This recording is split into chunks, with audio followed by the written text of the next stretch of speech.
अस्सलाम वालेकुम, बिस्मिल्लाहिर्रहमानिर्रहीम। क्लास 9 के वो स्टूडेंट जो हमारे साथ 30 डे प्रिपरेशन में शामिल थे, जो कि उनका पेपर 1 अप्रैल 2026 को होने जा रहा है। आज बेटा हमारा लास्ट डे है और आज के दिन में हम 4 दिन का कंटेंट जो है वो कवर करेंगे। एक्चुअली आज हमारा लाइव सेशन था। अगेन कल की तरह अनफॉर्चुनेटली इसको मैं कह सकता हूं कि जो वेदर कंडीशंस हैं सिंस मॉर्निंग इस्लामाबाद की वो ठीक नहीं है, और प्लस जो है वो इवनिंग टाइम में नेट का अमूमन इशू रहता है उस एरिया में जहां मैं रहता हूं।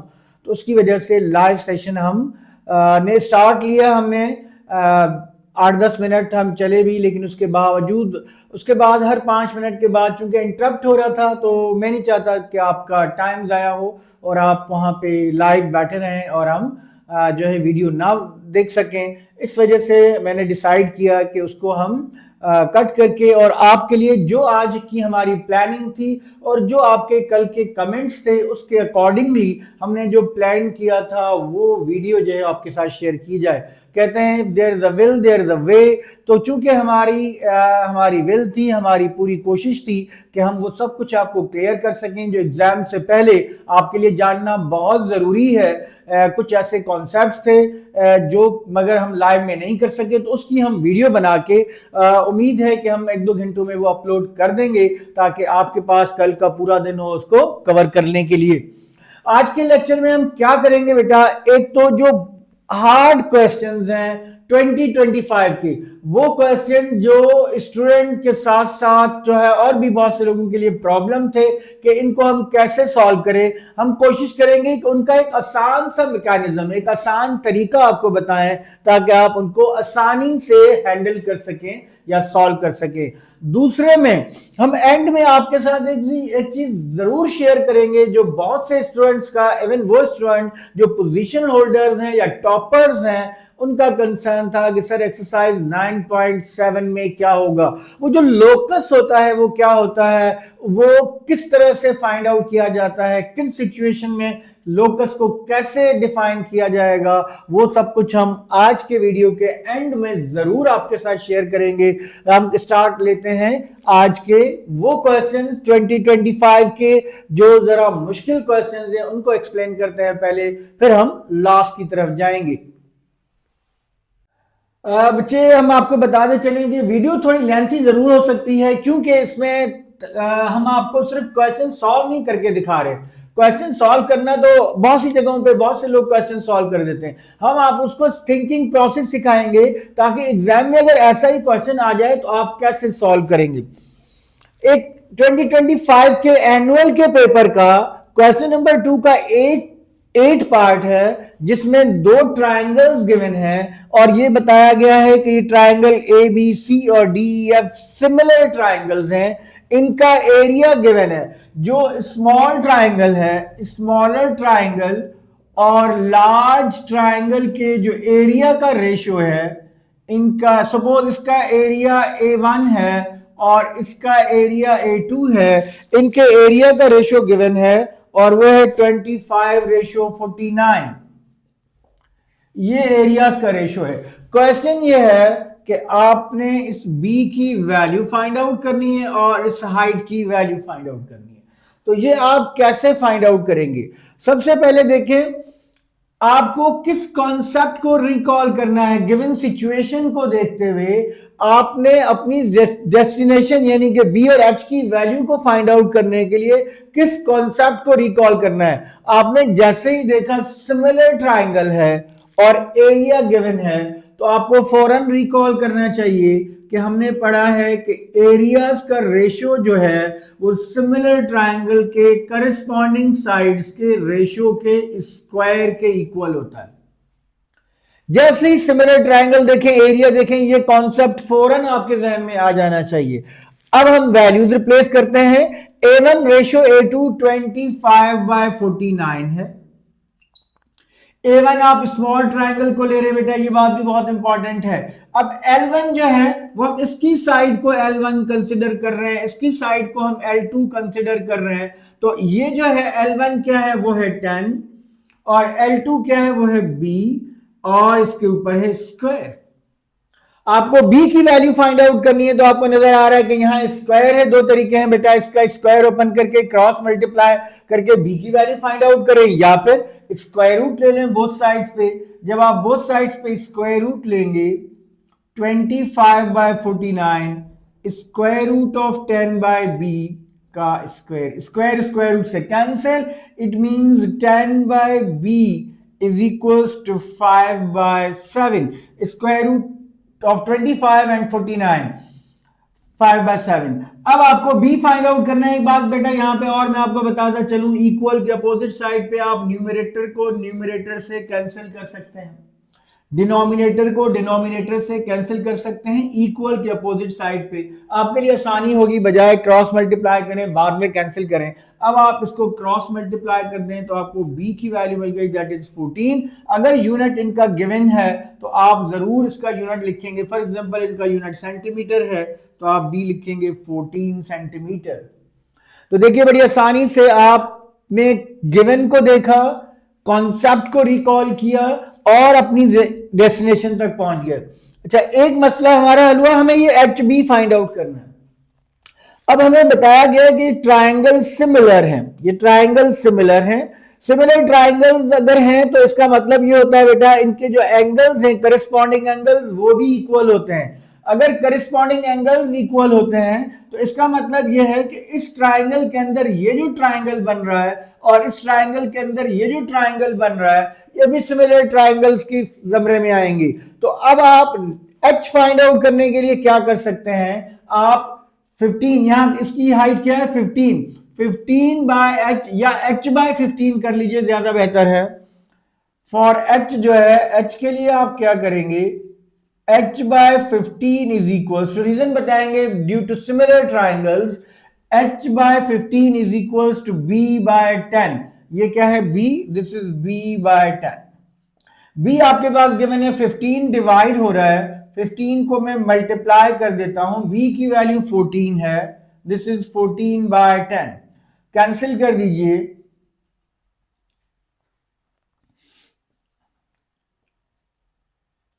तो 3 7 21, so h is equal to 21 centimetre. तो आपने गिवन को देखते हुए रिक्वायर्ड तक पहुंचने के लिए कॉन्सेप्ट को रिकॉल करना है, तो आप आसानी से क्वेश्चन को सॉल्व कर सकते हैं। इसी तरह एक और हार्ड क्वेश्चन है, उसको भी हम डिस्कस करते हैं। ये इस पेपर का 2025 के पेपर का मुश्किल तरीन सवाल था और अभी भी स्टूडेंट इसमें बहुत कंफ्यूज हैं क्योंकि लोकस का उनको प्रॉब्लम है।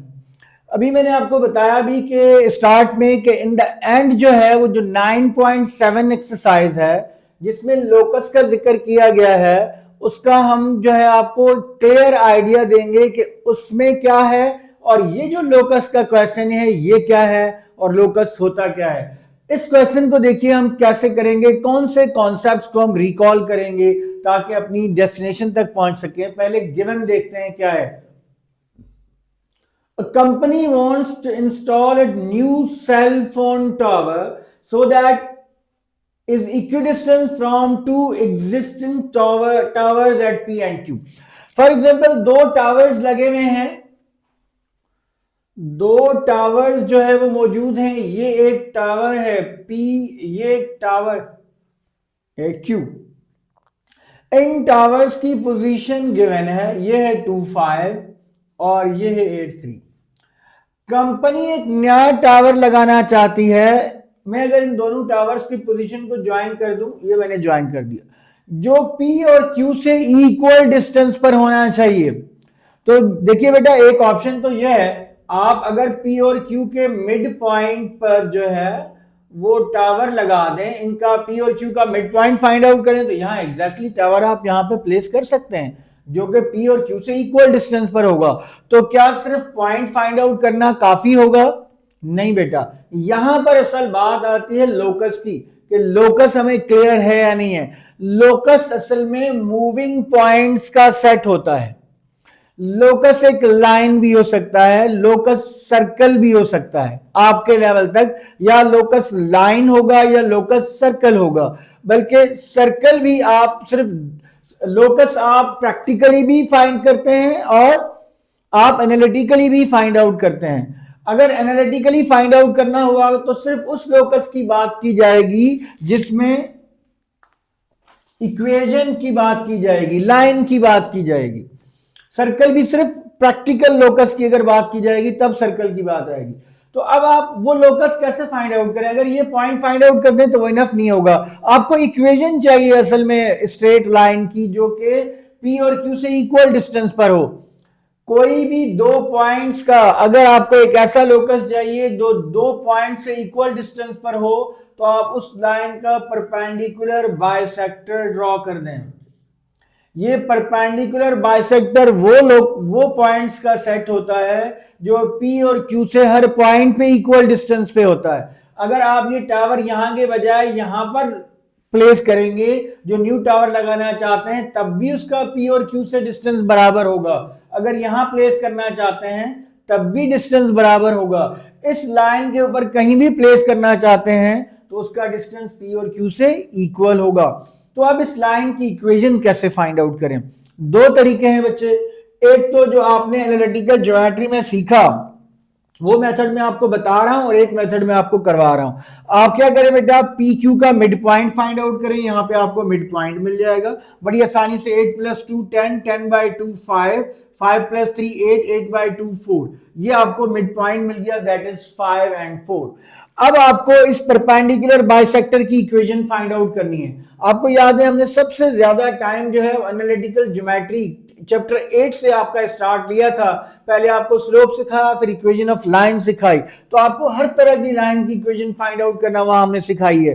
तो ये जो परपेंडिकुलर बाइसेक्टर है इसकी इक्वेशन चाहिए। किसी भी लाइन की इक्वेशन फाइंड आउट करने के लिए दो चीजें आपके पास होनी चाहिए, पॉइंट जो उस लाइन के ऊपर हो और उस लाइन का स्लोप। तो पॉइंट तो आपको मिल गया, ये पॉइंट है, ठीक है। अब इस लाइन का स्लोप कैसे फाइंड आउट करेंगे? आप पी क्यू का स्लोप फाइंड आउट करें तो इस लाइन का स्लोप उसका नेगेटिव रेसिप्रोकल होगा। जो भी पी क्यू का स्लोप आए उसका नेगेटिव रेसिप्रोकल लेंगे तो इस लाइन का स्लोप मिल जाएगा। और स्लोप और ये पॉइंट जो हमें मिला है ये फार्मूला लगा के आप इजीली जो है आप easily equation of line find out कर सकते हैं। मैं कौन सा कॉन्सेप्ट यूज करने जा रहा हूं इसकी इक्वेशन फाइंड आउट करने के लिए? अब फॉर एग्जांपल ए कोई भी ये पॉइंट है, चूंकि ये मूविंग पॉइंट है तो उसके कोऑर्डिनेट्स को हम एक्स और वाई से रिप्रेजेंट कर देते हैं। ए का डिस्टेंस पी से और क्यू से इक्वल है। इसका मतलब यह है according to given condition P A equal है पी बी के, ए क्यू के। पी ए डिस्टेंस जो है वो क्यू ए डिस्टेंस के इक्वल है। अब दो पॉइंट्स के दरमियान डिस्टेंस फार्मूला आपको आता है। आप easily square root of x - 2 का स्क्वायर प्लस y - 5 का square is equals to x - 8 का स्क्वायर प्लस y - 3 का स्क्वायर। आपने बड़ी आसानी से ये एक फार्मूला जो है वो डिस्टेंस फार्मूला के कॉन्सेप्ट को रिकॉल करते हुए ये इक्वेशन बना दी। अब जस्ट इसका स्क्वायर लें तो आपके पास लोकस की इक्वेशन आ जाएगी। स्क्वायर रूट को कैंसिल करने के लिए स्क्वायर लेना है। Take square on both sides. आपने दोनों तरफ स्क्वायर ले लिया और स्क्वायर जब लेंगे तो स्क्वायर रूट कैंसिल हो जाएगा बेटा। ये आपने स्क्वायर लिया, स्क्वायर स्क्वायर रूट से कैंसिल, इनके स्क्वायर को ओपन कर दें। a माइनस बी के स्क्वायर का फॉर्मूला लगाना है, a square minus 2ab plus B square, y square minus 2ab plus 5 का square is equals to X square minus 2ab and plus 8 का square plus y square minus 2a and b and plus 3 का square. Just इसको simplify करें। देखिए X square left hand side पर plus का है, right hand side पर plus का है, इसको कैंसिल कर दीजिए। वाई स्क्वायर भी कैंसिल हो जाएगा, लेफ्ट साइड पर भी प्लस का है, राइट साइड पर भी प्लस का है, तो वाई स्क्वायर भी कैंसिल हो गया, तो स्क्वायर टर्म कैंसिल हो गई। इट मींस आपके पास लाइन की इक्वेशन आ जाएगी बड़ी आराम से। ये आ जाएगा -4x, इसको सिंप्लीफाई कर लीजिए, -10y 2 का स्क्वायर प्लस 4, 5 का स्क्वायर 25, और जो सेकंड साइड है -16x plus 64 -6y and plus 9। ये सारी टर्म्स जो है वो आप एक साइड पे कर दीजिए। हम यहां पे ले आते हैं इनको। ये 5 और 4 29, यह 16x, यह सारी टर्म जो है वो मूव कर रहा हूं राइट हैंड साइड पे। सो 16x and this is -4x, तो यहाँ x वाली टर्म x में के साथ लिख देते हैं 4x। यह बेटा -6y -10y यहाँ के ऐड हो जाएगा, -6y प्लस 10y।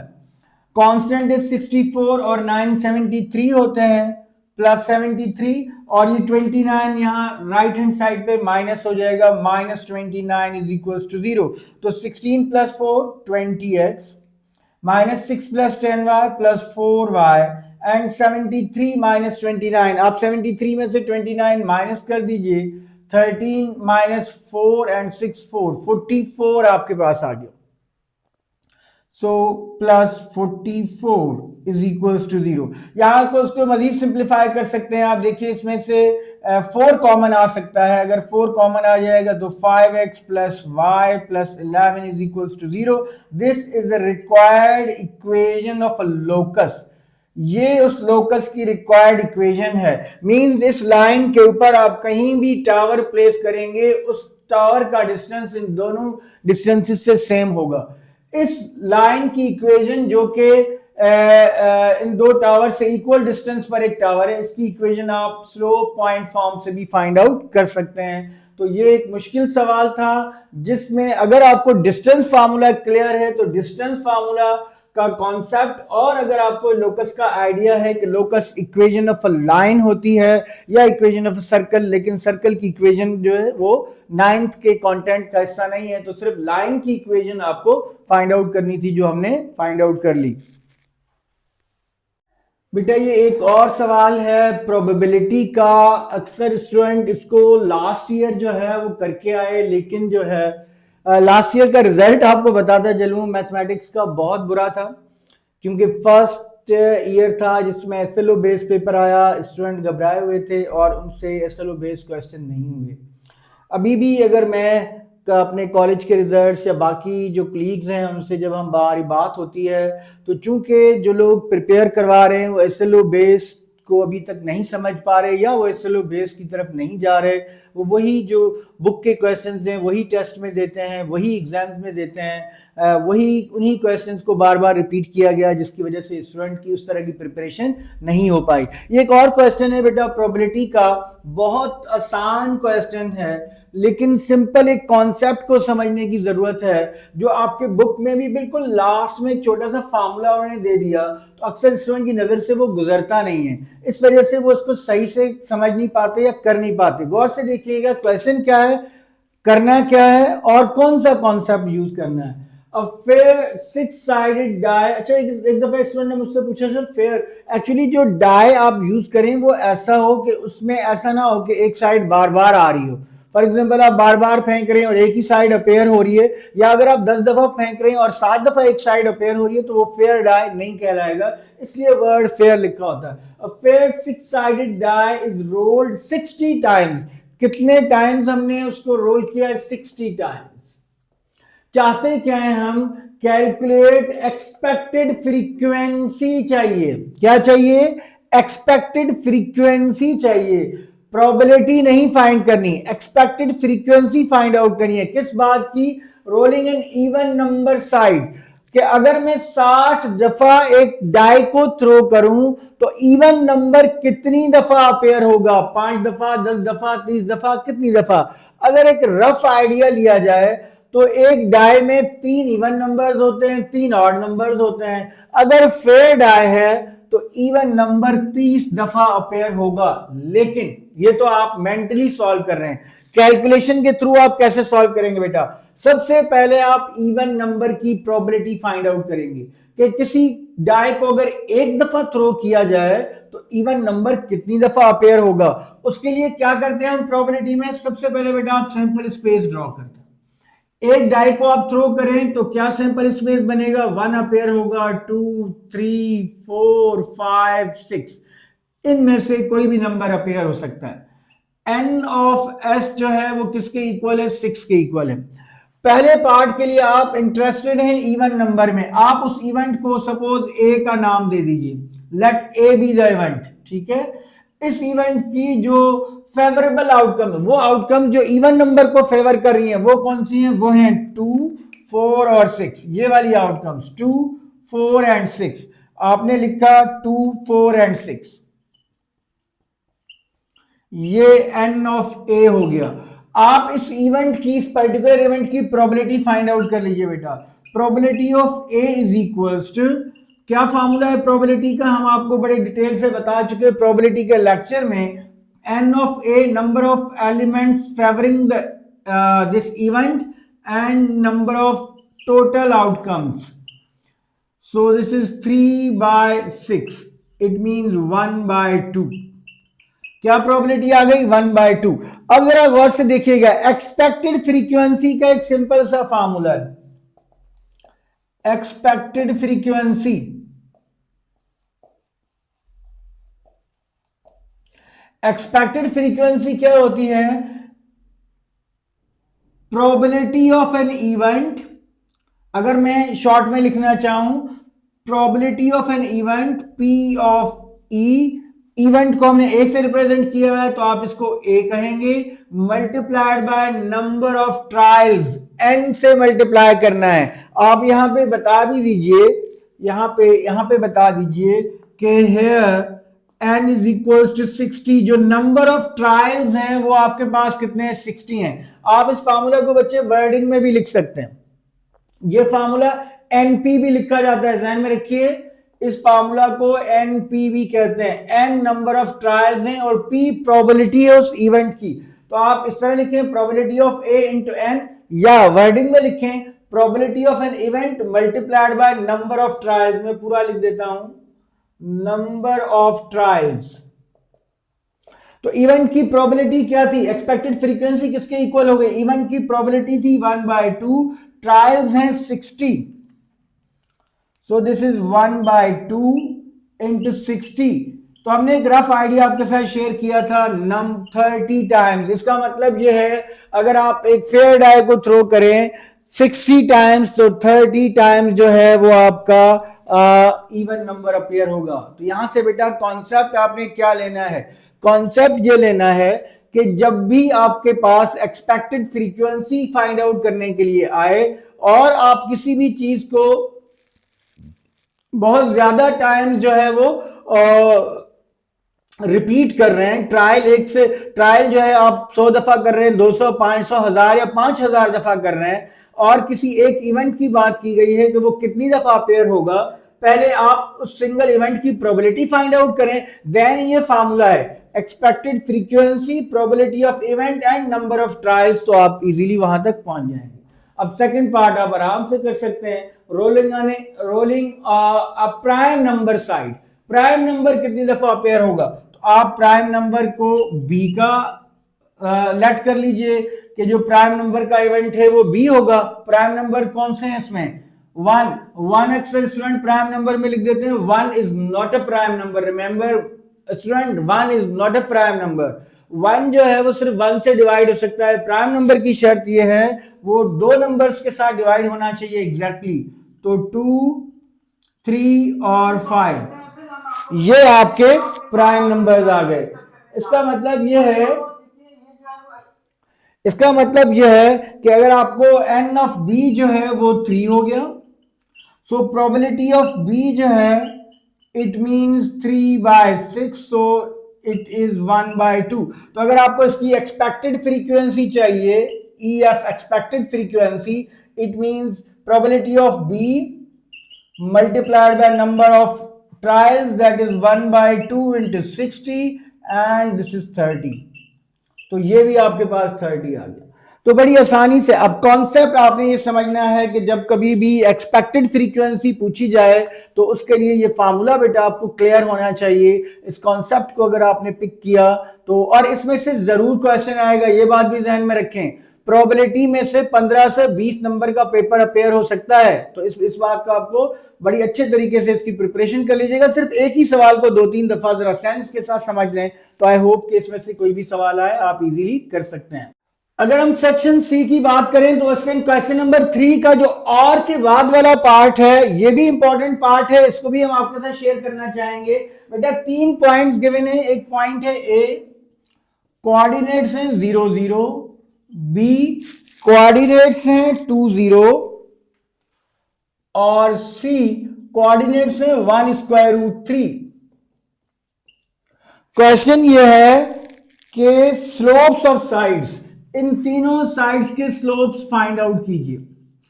क्योंकि इनके हमें इंटीरियर एंगल्स भी चाहिए, angle A, angle B and angle C, ये भी रिक्वायर्ड हैं। इसलिए मैं आपको सजेस्ट करूंगा कि अगर आपको वर्टिसेस गिवन हो और इंटीरियर एंगल्स फाइंड आउट करने हो तो आप कोऑर्डिनेट प्लेन में जरूर इन पॉइंट्स को रफली स्केच करें। इससे आपको एक आइडिया होगा, वो अभी हम आपको बताएंगे कौन सा आइडिया होगा। पॉइंट्स क्या है बेटा? ए पॉइंट है 0 0, बी पॉइंट है 2 0, जब वाई कोऑर्डिनेट 0 हो तो एक्स एक्सिस के ऊपर पॉइंट होता है। सी पॉइंट है 1 स्क्वायर रूट ऑफ 3, एक्स 1 है, वाई स्क्वायर रूट ऑफ 3 का मतलब है 1.1 समथिंग। सपोज यहां कहीं पॉइंट सी है और इसकी कोऑर्डिनेट्स हैं 1 स्क्वायर रूट 3। इनको अगर हम ज्वाइन कर दें तो ये सबसे पहले तो आपको इन तीनों साइड्स के स्लोप्स चाहिए। क्या चाहिए? A B. तो हम इनके पहले स्लोप्स फाइंड आउट कर लेते हैं। फर्स्ट पार्ट के लिए स्लोप ऑफ ए बी, इसको मैं m1 कह देता हूं। स्लोप ऑफ ए बी को मैं m1 से रिप्रेजेंट कर देता हूं, इस स्लोप को हम m1 कह देते हैं। तो क्या है फार्मूला स्लोप का? जब दो पॉइंट्स गिवन हो, y कोऑर्डिनेट्स का difference 0 - 0 divided by 2 - 0, 0 by 2, 0 divide by anything 0 होता है। तो स्लोप ऑफ ए बी 0 आ गया, हॉरिजॉन्टल लाइन का स्लोप 0 होता है, ये हम पहले भी आपको बता चुके हैं। फिर आप slope of B C find out कर लीजिए। स्लोप ऑफ बी सी, इसको आप m2 से रिप्रेजेंट कर दें। सो वही formula y2 - y1 square root of 3 - 0, x2 - x1 1 - 2। अच्छा एक बात और भी बेटा, अगर आपने y, ये वाले y में से ये वाला y माइनस किया है तो x के लिए भी आपको इसी बात को फॉलो करना होगा। इस x में से ये x माइनस करेंगे, अगर ऐसा नहीं करेंगे तो मिस्टेक हो जाएगी। So this is square root of 3 - 1, so this is minus square root of 3। फिर नेक्स्ट उस पे आइए आप, स्लोप ऑफ ए सी या सी ए, स्लोप ऑफ ए सी। अच्छा अगर आपको इंटीरियर एंगल का फॉर्मूला नहीं आता और स्लोप्स आपको आते हैं तो आप यकीनन स्लोप फाइंड आउट करके आएंगे। अगर ये 8 नंबर का सवाल है बेटा तो ये 3 स्लोप्स अगर आप फाइंड आउट करें तो कम से कम आधे नंबर, 4 नंबर स्लोप्स के हैं और 4 नंबर एंगल फाइंड आउट करने के हैं। ये जो आप फिगर बना रहे हैं अपनी अंडरस्टैंडिंग के लिए बना रहे हैं, ये जरूर बनाइएगा, हम आपको बार बार बता रहे हैं। अच्छा स्लोप ऑफ ए सी जो है वो square root of 3 - 0 and 1 - 0, so this is square root of 3 by 1 and this is square root of 3। Slopes आपको मिल गए। अब आपको एंगल चाहिए। आपको याद होगा हमने बड़ी डिटेल से इस चैप्टर पे हमने बहुत टाइम लगाया था, 7 के करीब लेक्चर सिर्फ जो है वो आपके एनालिटिकल ज्योमेट्री चैप्टर 8 पर हैं। तो अब जब हमें एंगल्स फाइंड आउट करने हैं तो हमने आपके लिए एक बड़ा मसला जो स्टूडेंट का है उसको हमने हल कर दिया था। स्टूडेंट ये सोचते हैं कि जब एंगल बिटवीन टू लाइंस, अब ये जो एंगल ए है ये एक्चुअली m1, ये m2, ये m3, ये m1 और m3 के दरमियान है। तो स्टूडेंट इस बात में कंफ्यूज होते हैं कि m1 में से m3 माइनस करें, m1 में से m3। वो बेशक एंटी क्लॉकवाइज लेते भी हैं कि यहां से यहां जाना है। बेटा इन सब बातों को इग्नोर कर दें। हमने आपको एक सिंपल फार्मूला बताया, क्या? Tangent of angle A is equals to mod of, हमने आपको मॉड का कॉन्सेप्ट बताया कि स्लोप के लिए मॉड का कॉन्सेप्ट यूज करें। अब आपने ये दोनों स्लोप्स यूज करने हैं, आपकी मर्जी है। m3 माइनस m1 लिखें, 1 प्लस m3 इंटू m1, या m1 माइनस m3 लिखें, इससे कोई फर्क नहीं पड़ता। जब मॉड लगा हुआ है अगर नेगेटिव नंबर भी आएगा तो वो पॉजिटिव हो जाएगा। तो अब आप वैल्यूज रिप्लेस कर दीजिए। m3 की वैल्यू है बेटा स्क्वायर रूट 3, m1 है 0 एंड 1 प्लस m3 है स्क्वायर रूट 3 और m1 है 0। सो ये आपके पास आ गया square root of 3, this square root 3 into 0, 0 0 plus 1 1 आ गया, square root 3 divide by 1 square root 3 आ गया। तो angle A is equals to tan inverse of square root of 3।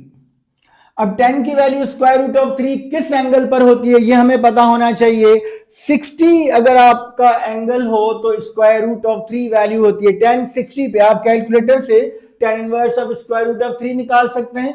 अगर कैलकुलेटर नहीं है तो हमारी 1 मिनट ट्रिक, सारे ट्रिग्नोमेट्रिक रेशियोज की एग्जैक्ट एंगल्स की values 30 degree, 45 degree, 60 degree, 90 degree, हमने आपको जो सिंपल बताया था कि अगर आपको 0 से लेकर 4 तक की काउंटिंग आती है तो आप ये सारे ट्रिग्नोमेट्रिक रेशियोज 6 के 6 इन सारे एंगल्स के लिए इजीली 5 मिनट के अंदर अंदर आप सबको सॉल्व कर सकते हैं। आप हमारा वो वाला लेक्चर देखें ट्रिग्नोमेट्री का जिसमें हमने एग्जैक्ट वैल्यू सिखाना बताया है।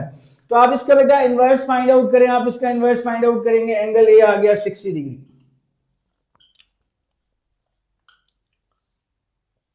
ये एंगल नजर भी आ रहा है आपको कि एंगल ए जो है वो 60 डिग्री आ गया, ठीक है। सिमिलरली आप एंगल बी फाइंड आउट करेंगे बेटा। जब बी फाइंड आउट करेंगे तो m1 और m2 को यूज करेंगे।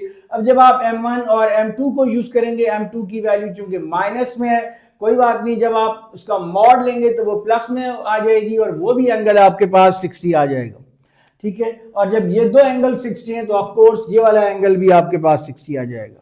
तो ये अगर हम देखें भी तो ये साइड जो है ये इक्विलैटरल ट्रायंगल 2 और ये वाली साइड 2 माइनस 1, 1 का स्क्वायर 1 और स्क्वायर रूट 3 का स्क्वायर 1 3 4 2 और ये भी 2। जी ये इक्विलैटरल ट्रायंगल बन रहा है बुनियादी तौर पे, जाहिर है सारे एंगल 60 डिग्री के होंगे। तो यहां से भी हमें पता चल रहा है, इस कॉन्सेप्ट को भी हमने यूज कर लिया।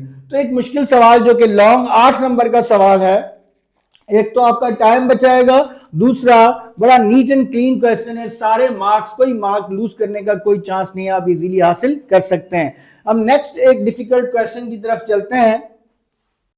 बेटा ये एक सेक्शन सी का एक क्वेश्चन था जो कि चंद मुश्किल तरीन सवालात थे, उनमें से एक ये सवाल भी था लास्ट ईयर के स्टूडेंट के लिए। ये एक हेक्सागोन गिवन है और इस हेक्सागोन रेगुलर हेक्सागोन है। रेगुलर जो पॉलीगन्स होते हैं उनकी साइड्स इक्वल होती हैं और आपके सिलेबस का हिस्सा जो है रेगुलर पॉलीगन्स ही हैं। और इस फिगर में आपसे डिफरेंट चीजें पूछी गई हैं। क्या क्या पूछा गया है बेटा? हेक्सागोन है A B C D E F G. ये कोई रूफ है किसी भी ऑब्जेक्ट की, लेकिन जो रूफ छत है उसका शेप हेक्सागोन है। यहां पर ये सेंटर है हेक्सागोन का जी, ये वर्टिसेस हैं A B C D E F. आपसे पूछा गया है कि A G B angle find out कीजिए, A G B angle find out करें। तो ये कुछ फाइंड आउट करने के लिए आपको कुछ प्रॉपर्टीज पता होनी चाहिए हेक्सागोन की। इस गिवन को देखते हुए रिक्वायर्ड तक पहुंचने के लिए कौन से कॉन्सेप्ट यूज हो सकते हैं? तो बेटा दो तरीकों से आप ये angle A G B find out कर सकते हैं। ये बताया गया है कि जो ये हमने परपेंडिकुलर ड्रॉप किया गया। एक मेथड ये है, अगर आपको प्रॉपर्टी पता है कि हेक्सागोन में क्या होता है कि सेंटर से लेकर किसी भी वर्टेक्स का डिस्टेंस साइड्स के डिस्टेंस के इक्वल होता है। आप यहां पे लिख सकते हैं कि because A G is equals to A B. A G और ए बी बराबर हैं बेटा, या बी सी या सी डी या डी ई या ई एफ या एफ ए, ये डिस्टेंस इनके बराबर है। तो अगर ये 6 है तो ये भी 6 है और ये भी 6 है।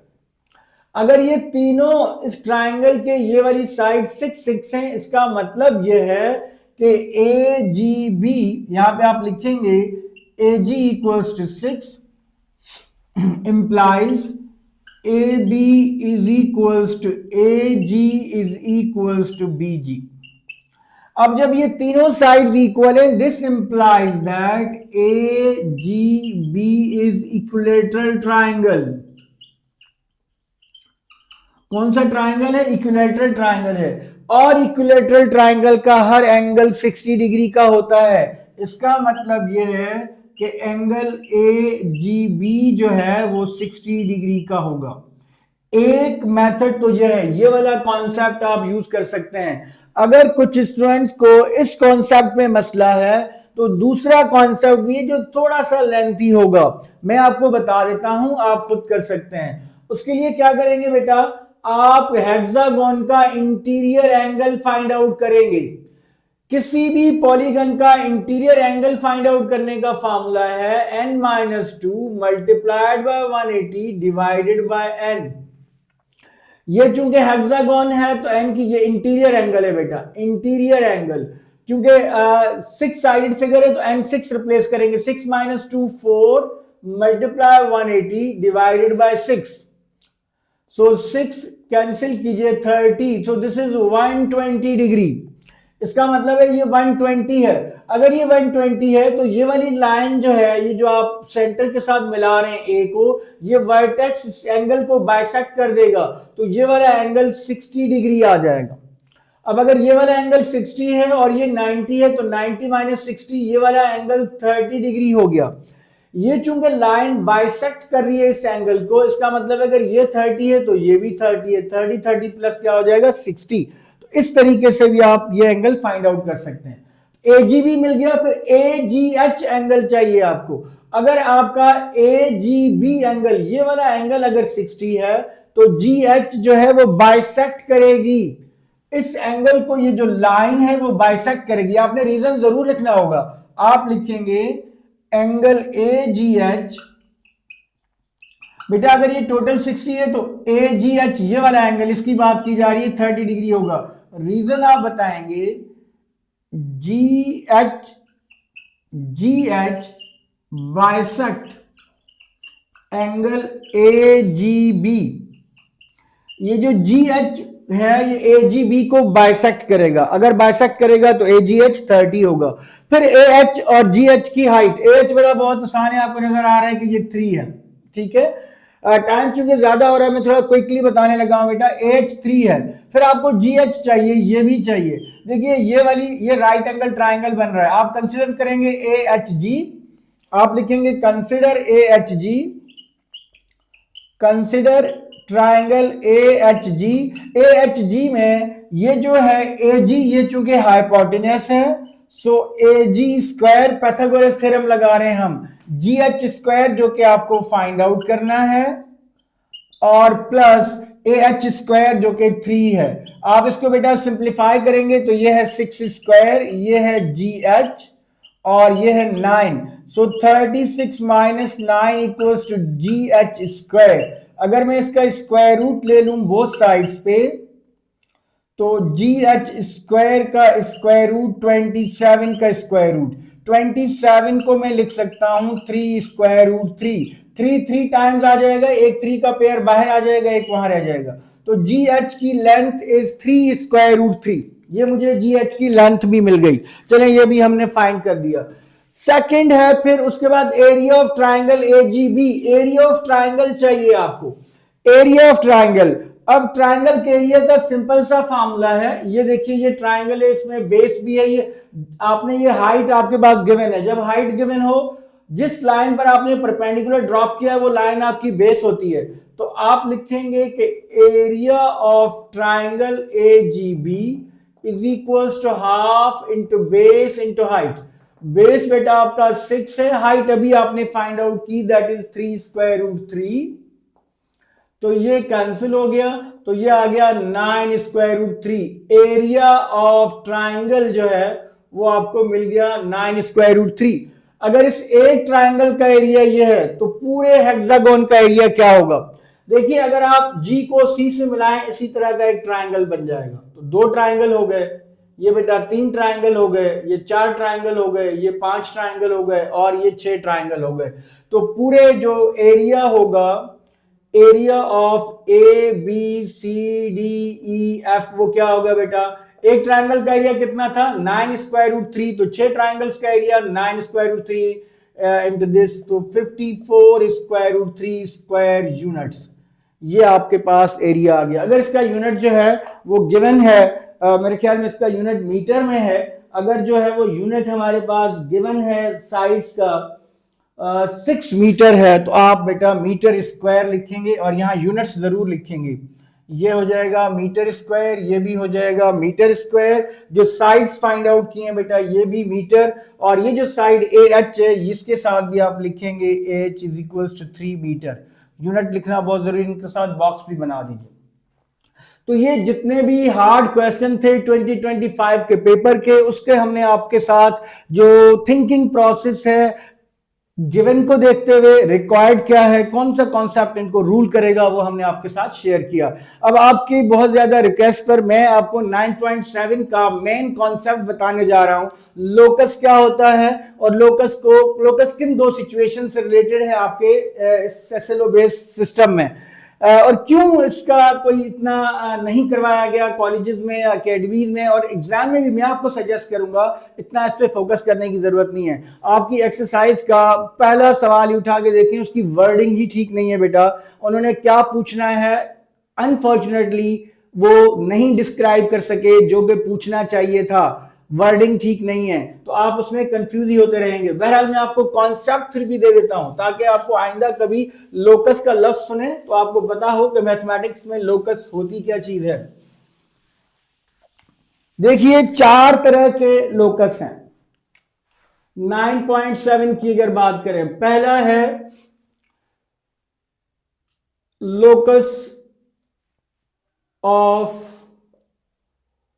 Locus from a fix point, मैं शॉर्ट में लिख रहा हूं locus from a fix point, fixed point.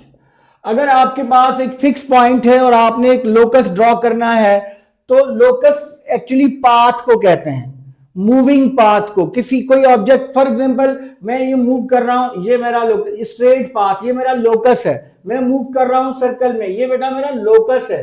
अब हर लोकस की अपनी इक्वेशन होती है। अगर इक्वेशन की फॉर्म में जाएंगी तो आपने लोकस दो तरीकों के हैं, एक एनालिटिकली कि आप उसकी इक्वेशन फाइंड आउट करें जैसा कि हमने आपको क्वेश्चन करवाया, दूसरा प्रैक्टिकल लोकस यानी कि आप उसकी ड्रॉ करके बताइए। तो आपकी इस एक्सरसाइज में एक्चुअली आपने लोकसेस को ड्रॉ करना है। 4 बुनियादी लोकसेस हैं, वो मैं आपसे शेयर कर लेता हूं।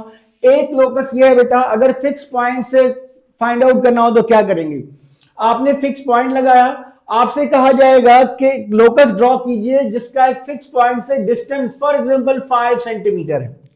आप कंपास को लें, 5 सेंटीमीटर खोलें, कंपास को ए पे रखें और एक सर्कल बना दें।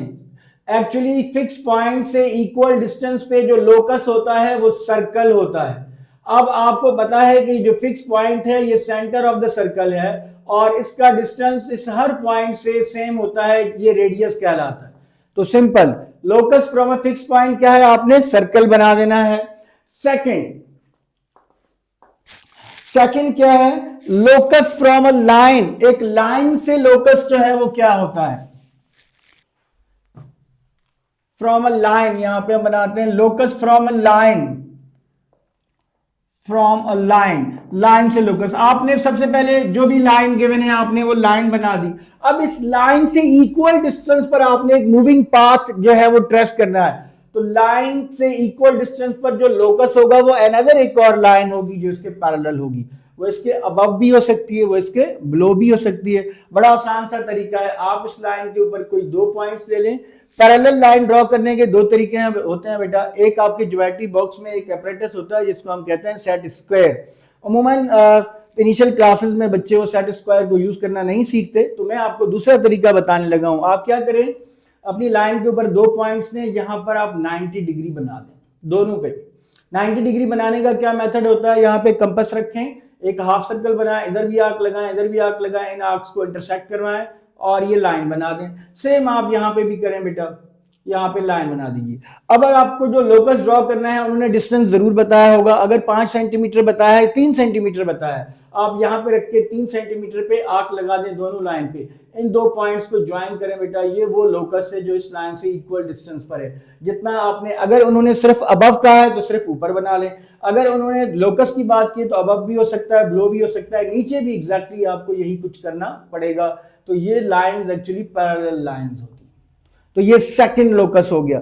थर्ड क्या है, locus equidistance from 2 given points, locus of a point equidistance from 2 given points। Equidistant from two given points, दो पॉइंट से इक्वल डिस्टेंस पे लोकस। तो बहुत सिंपल है, आपने बेटा जो दो पॉइंट्स गिवन है वो पॉइंट्स ड्रॉ कीजिए, उनको ज्वाइन कर दीजिए। आप इस लाइन सेगमेंट का परपेंडिकुलर बाइसेक्टर ड्रॉ कर दें। परपेंडिकुलर बाइसेक्टर के हर पॉइंट का डिस्टेंस ए और बी से बराबर होता है। अगर आपको परपेंडिकुलर बाइसेक्टर ड्रॉ करना नहीं आता तो हम आपकी हेल्प कर देते हैं।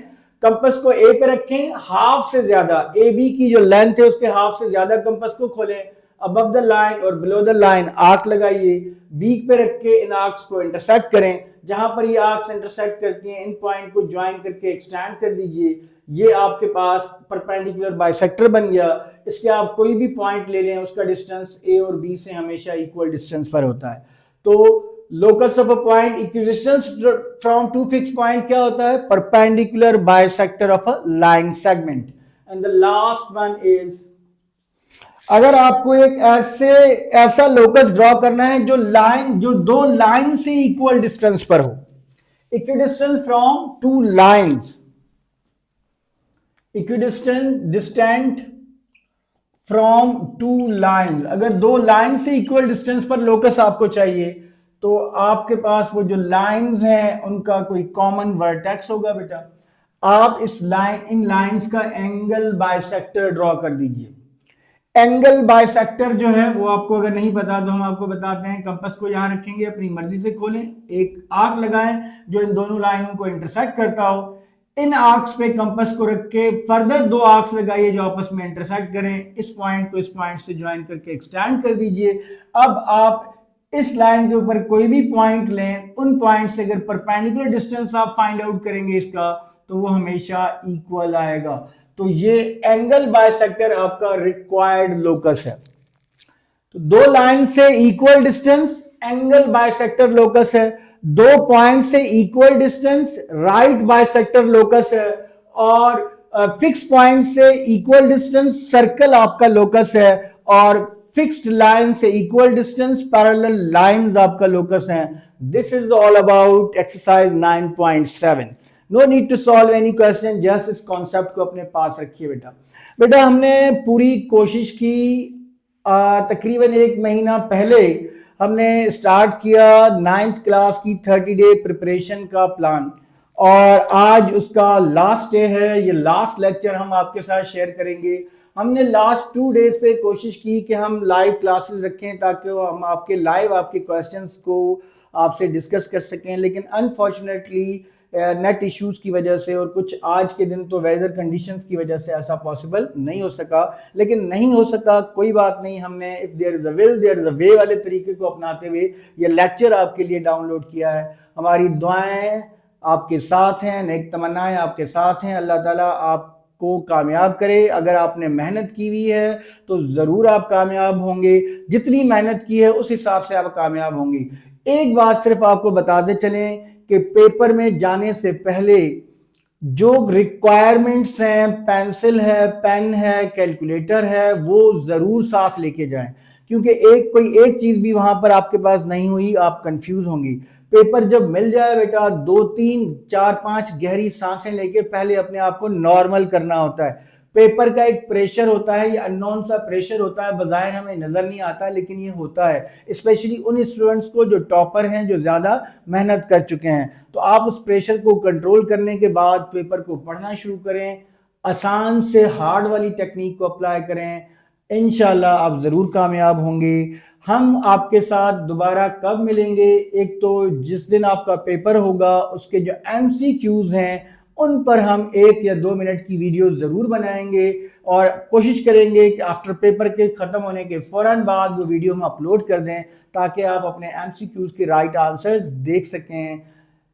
पेपर के लिए again best wishes, till then अल्लाह हाफिज।